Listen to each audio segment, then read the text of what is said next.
Bismillahirrahmanirrahim. Assalamu alaikum, my dear student. I am your biology teacher Muhammad Ishtiaq from Hadaf Group of College Peshawar. Dear student, जिस तरह कल lecture number 5 में मैंने आप लोगों को बताया था कि हम नेक्स्ट लेक्चर में जो कि हमारा लेक्चर नंबर 6 है उसमें हम क्या पढ़ेंगे, स्ट्रक्चर ऑफ निफ्रॉन। तो ये सेकेंड ईयर का कोर्स है और हमारा चैप्टर चल रहा है होम्योस्टेसिस। होम्योस्टेसिस में हमने एक्सक्रीशन स्टार्ट किया है और आप लोगों को अच्छी तरह पता है कि एक्सक्रीशन में हम क्या करते हैं कि the removal of nitrogenous waste from the body to the outside environment. अब उसमें सबसे इम्पोर्टेंट चीज जो है वो आज हम पढ़ने जा रहे हैं, जिसका नाम है हमारे पास क्या, निफ्रॉन। जिसका नाम हमारे पास क्या है, निफ्रॉन है। तो निफ्रॉन की अगर डिफिनीशन हम करें तो किस तरह है definition, the basic unit of structure and function of the kidney is the nephron. क्या है, कौन है, बेसिक, बुनियादी यूनिट हम इकाई को कहते हैं। किस चीज का, स्ट्रक्चर का भी, स्ट्रक्चर की मतलब है साफ, एंड फंक्शन और फेल जो काम करता है, किसका, किडनी का, कौन है, निफ्रॉन है। या हम ये भी कह सकते हैं कि nephron is the basic structural and functional unit of urinary system. Urinary system तो हाँ, इसका मतलब यह है कि हमारा जो किडनी है वो किससे बनी है, निफ्रॉन से बनी है। और फंक्शन उसमें कौन करता है, फंक्शन भी कौन करता है, निफ्रॉन करता है। जिस तरह हम कहते हैं कि cell is the basic structural and functional unit of all living organism, इसी तरह निफ्रॉन भी बेसिक स्ट्रक्चरल और फंक्शनल यूनिट है किसका, किडनी का, या एक्सक्रीटरी सिस्टम का, या यूरिनरी सिस्टम का। तो इसमें अभी तक कंफ्यूज नहीं होना है कि निफ्रॉन क्या है और न्यूरॉन क्या है। निफ्रॉन तो मैंने आप लोगों को बताया, जबकि neuron is the basic unit of structure and function of nervous system. वो क्या है, नर्वस सिस्टम का यूनिट है। और निफ्रॉन किसका यूनिट है, किसका यूनिट है, हमारे पास किडनी का, या यूरिनरी सिस्टम का, और या एक्सक्रीटरी सिस्टम का। अब याद रखें कि ईच किडनी कंटेन 1 मिलियन निफ्रॉन्स। हर एक किडनी में 1 मिलियन निफ्रॉन्स होते हैं।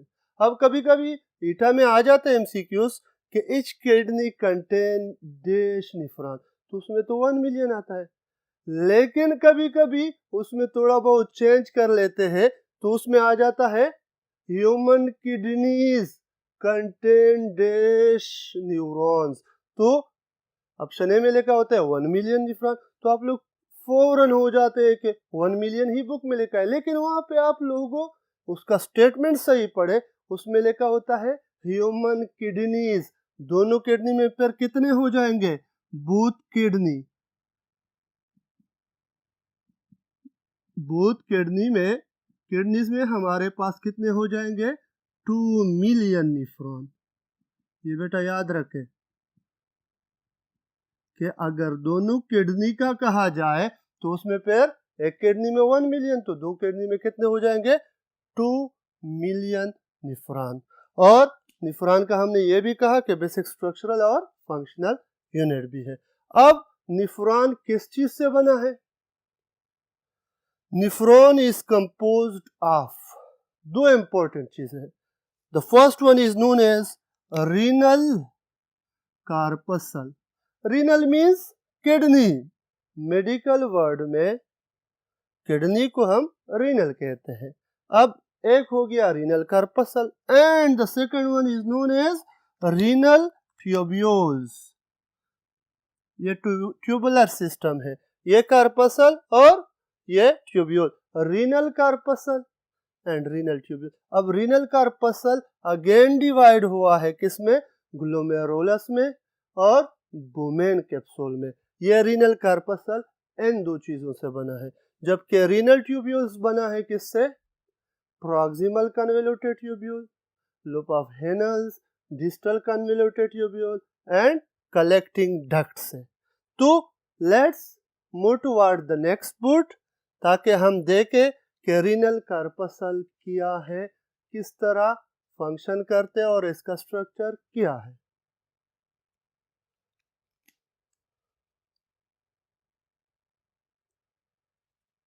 तो हम सबसे पहले निफ्रॉन का फर्स्ट पार्ट जो है उसको हम क्या कहते हैं, रीनल कार्पसल। क्या कहते हैं, रीनल कार्पसल। उसको हम डिस्कस करते हैं। Renal corpuscle is composed of, सबसे पहला है glomerulus and the second one is known as Bowman's capsule. Renal corpuscle बना हुआ है किस चीज से, ग्लोमेरुलस एंड बोमेन कैप्सूल। जिस तरह आपको ये डायग्राम दिखाई दे रहा है, इसमें हमारे पास ये area, this is known as what, मैंने इसको खाली छोड़ा है, ये ग्लोमेरुलस है। क्या है, glomerulus, this is known as glomerulus. और उसके साथ साथ ये भी याद रखें कि ये दोनों ग्लोमेरुलस एंड बोमेन्स कैप्सूल क्या है, असल में initial filtering component of nephron है। Initial filtering component of nephron. First of all जब ब्लड हार्ट पंप करता है और टुवर्ड्स किडनी भेजता है, मैंने आपको बताया था कि ईच हार्ट बीट के साथ कितना ब्लड किडनी में आता है, 20%। कितना ब्लड, 20%। तो ये ब्लड प्रेशर के साथ आता है ग्लोमेरुलस में with the help of an arteriole which is known as efferent arteriole। ए से स्टार्ट होता है। एक efferent arteriole है जिसमें ग्लोमेरुलस को ब्लड एंट्री करता है। इस बात को, इस पॉइंट को अच्छी तरह सुने। efferent arteriole में ब्लड एंट्री करता है टू ग्लोमेरुलस, जबकि efferent arteriole में ग्लोमेरुलस से ब्लड लीव करता है, निकलता है। ए सबसे पहले आता है ई से, तो इस तरह आपने याद करना है कि A comes before E, so first of all जब ग्लोमेरुलस में ब्लड एंट्री होगा तो उसके लिए ए होगा। ये एमसीक्यूज में आता है तो स्टूडेंट कंफ्यूज हो जाते हैं कि ए वाला है या ई वाला। तो हमेशा याद रखो ई से पहले ए आता है तो पहले ए एंट्री कौन करेगा, एफेरेंट आर्टेरियोल से, और इफेरेंट आर्टेरियोल से लीव करेगा। अब जब ब्लड आता है तो फिल्टरिंग कंपोनेंट क्यों कहते हैं बोमेन कैप्सूल और ग्लोमेरुलस को, तो इस ग्लोमेरुलस पे प्रेशर के साथ जब ब्लड आता है तो ये फिल्टर आउट हो जाता है टुवर्ड्स द बोमेन कैप्सूल, ये बोमेन कैप्सूल की तरफ चला जाता है। अब अगर आप देखें ग्लोमेरुलस है क्या, कैपिलरी टफ्ट, टफ्ट कहते हैं गुच्छे को, जिस तरह अंगूरों का एक गुच्छा होता है, ये कैपिलरी से बना हुआ एक गुच्छा है जिसका काम होता है that received blood from efferent arteriole। यहां पे लिखा है देखो, that received blood from efferent arteriole and leave blood from efferent arteriole। और ग्लोमेरुलस से जब निकलेगा ब्लड तो किससे होगा, efferent arteriole से निकलेगा। किससे, efferent arteriole से। अब आ जाए बोमेन्स कैप्सूल पे। अगर आप लोगों को ये स्ट्रक्चर, ये इस तरह कप शेप भी कह सकते हैं, सी शेप स्ट्रक्चर भी कह सकते हैं। ये कप शेप स्ट्रक्चर जो है जिसमें ये ग्लोमेरुलस बंद है, इसको हम क्या कहते हैं, Bowman capsule. Bowman capsule is a cup shaped structure that includes, जिसने बंद किया होता है किसको, ग्लोमेरुलस को। तो ये हमारे पास क्या हुआ, ये बोमेन्स कैप्सूल होगा। क्या, बोमेन कैप्सूल। अब इस बोमेन कैप्सूल में क्या है, इसके एंडोथेलियम में यहाँ पे पोडोसाइट सेल्स होते हैं, contain podocyte cell around the capillaries of glomerulus. Glomerulus के कैपिलरीज के इर्द गिर्द इसमें क्या होते हैं, पोडोसाइट सेल्स होते हैं। क्या होते हैं? Podocyte cells. और एस ग्लोमेरुलस की जो कैपिलरीज होते हैं ये पोरस होते हैं। क्या होते हैं? पोरस, छोटे छोटे पोर्स होते हैं, यहाँ पे छोटे छोटे पोर्स। और साथ में इन पोडोसाइट सेल के दरमियान गैप भी होता है। इन पोडोसाइट सेल के दरमियान गैप, यहाँ पे pores in capillary plus gaps in between podocyte cells. ये क्या करता है? इज क्वाइट लार्ज, ये बहुत बड़ा होता है। फिर इसका फायदा क्या होता है? इसका फायदा यह होता है कि easily for any substance to dissolve in blood plasma. इसकी वजह से हर एक सब्सटेंस ब्लड प्लाज्मा में आसानी के साथ डिसॉल्व होता है। जितने भी सब्सटेंसेस होते हैं वो इजीली ब्लड प्लाज्मा में क्या हो जाते हैं? डिसॉल्व हो जाते हैं। जब डिसॉल्व हो जाते हैं फिर from blood they get into the capsule, फिर वो ब्लड से इस कैप्सूल में आ जाते हैं। जब इस कैप्सूल में ये आ जाते हैं फिर इसको हम क्या कहते हैं? ग्लोमेरुलस को क्रॉस करके बोमेन कैप्सूल में फिल्टर आउट हो जाते हैं, फिर इसको हम कहेंगे ग्लोमेरुलर फिल्ट्रेट। क्या कहेंगे? Glomerular filtrate. अब ये बोमेन कैप्सूल में आ गया। बोमेन कैप्सूल के बाद जो पोर्शन आ रहा है वो हमारे पास रीनल ट्यूब्यूल्स का हिस्सा है। यहाँ पे डायग्राम में मैं सिर्फ समझाऊंगा, नेक्स्ट बोर्ड पे हम उसको डिस्कस करेंगे।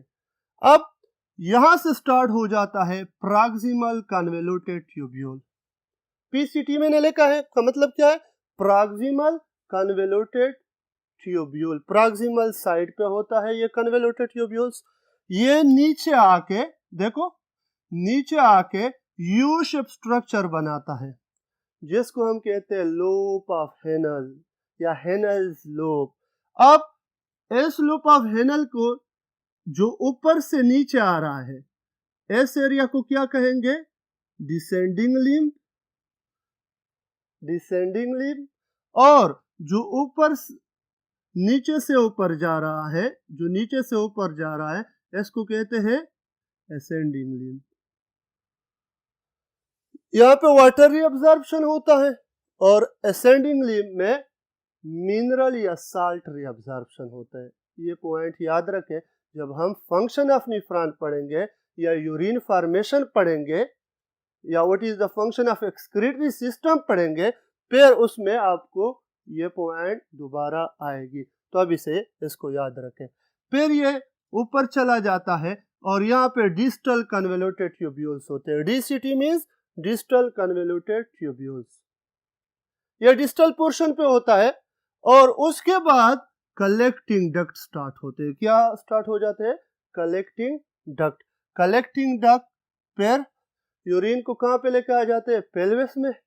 पेल्विस के बाद ये यूरिन कहाँ जाता है?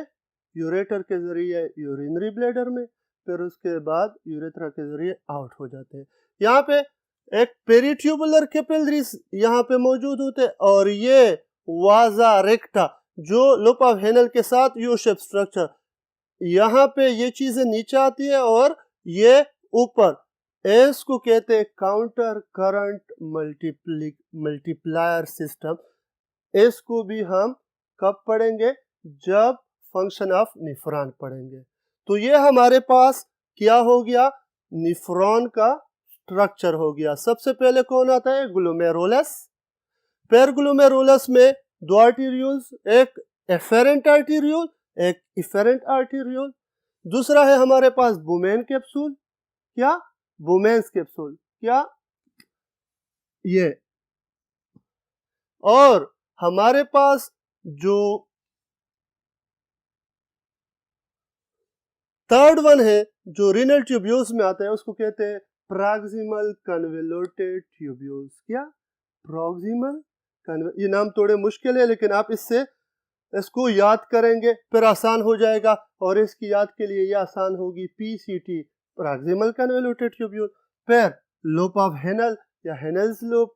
फिर उसके बाद ये लूप ऑफ हेनल के डिसेंडिंग लिम्ब है और ये असेंडिंग लिम्ब है।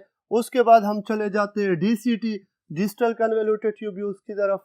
फिर लास्ट में हमारे पास जो आता है कलेक्टिंग डक्ट्स। यहाँ पे डिस्टल कन्वोल्यूटेड ट्यूब्यूल से सारा सिक्रीशन ट्यूबुलर सिक्रीशन पे यहाँ पे होता है। तो अब जाते हैं कि proximal convoluted tubule, loop of Henle और डिस्टल कन्वोल्यूटेड ट्यूब्यूल और कलेक्टिंग डक्ट्स जो है ये किस तरह होते हैं, कहाँ पे होते हैं, वो हम इसकी थ्योरी नेक्स्ट बोर्ड पे डिस्कस करते हैं।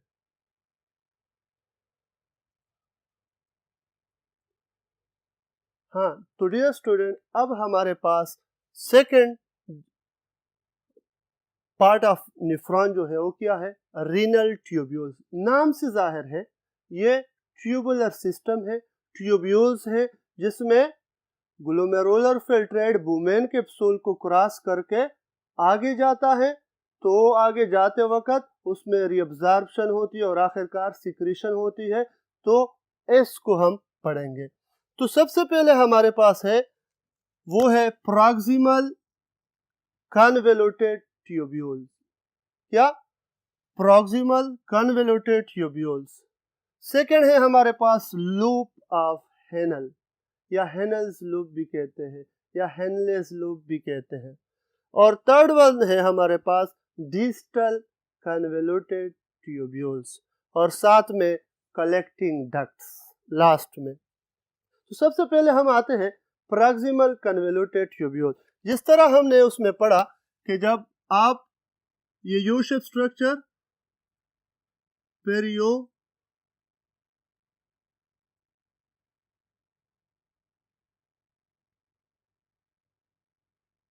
यहाँ पे मैं सिंपली ड्रा करता हूं।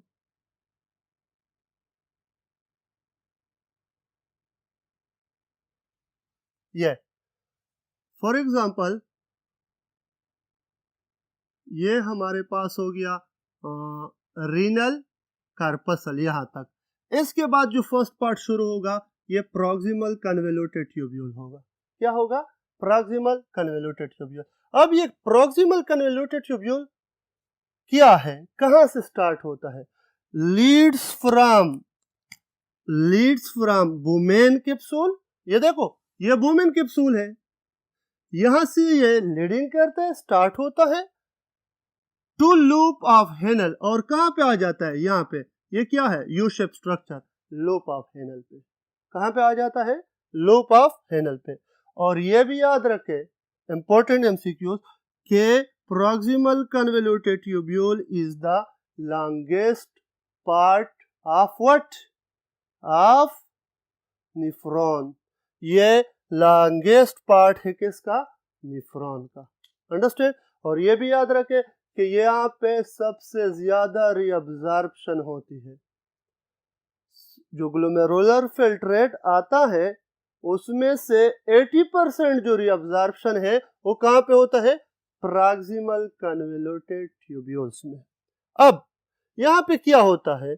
Lined by epithelial cell. Proximal convoluted tubule में एपिथेलियल सेल मौजूद होते हैं जिस में क्या मौजूद है? Having brush border.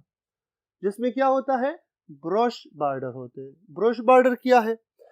ये ब्रश बॉर्डर क्या है? Composed of microvilli, small structure which is known as microvilli. क्या? माइक्रोविलाई। यहाँ पे छोटे छोटे स्ट्रक्चर होते हैं जिसको हम क्या कहते हैं? माइक्रोविलाई। अब इस माइक्रोविलाई का फंक्शन क्या है? मैंने पहले भी आपसे कहा कि 80% रीअब्जॉर्प्शन कहाँ पे होती है? प्रॉक्सिमल कन्वोल्यूटेड ट्यूब्यूल में।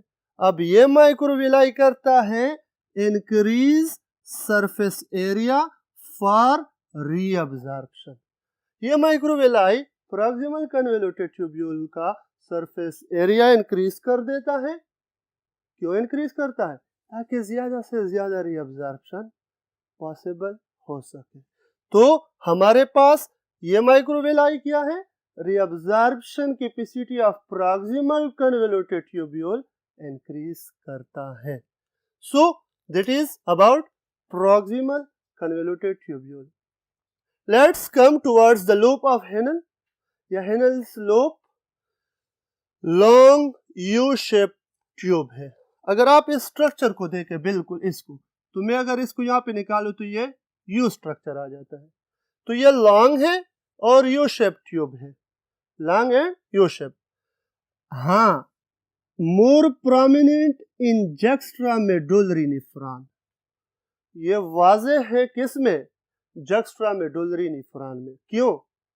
क्योंकि उसमें इसका जो यू शेप स्ट्रक्चर है ये नीचे मेडुला तक गया होता है और उधर पायरामिड्स और पेल्विस तक पहुंचता है। इस वजह से जक्स्ट्रामेडुलरी नेफ्रॉन में लोब ऑफ हेनल लॉन्गेस्ट होता है, जबकि जो कॉर्टिकुलर नेफ्रॉन है उसमें शॉर्ट होता है। इस वजह से प्रोमिनेंट किस में नजर आएगा? जक्स्ट्रामेडुलरी नेफ्रॉन में।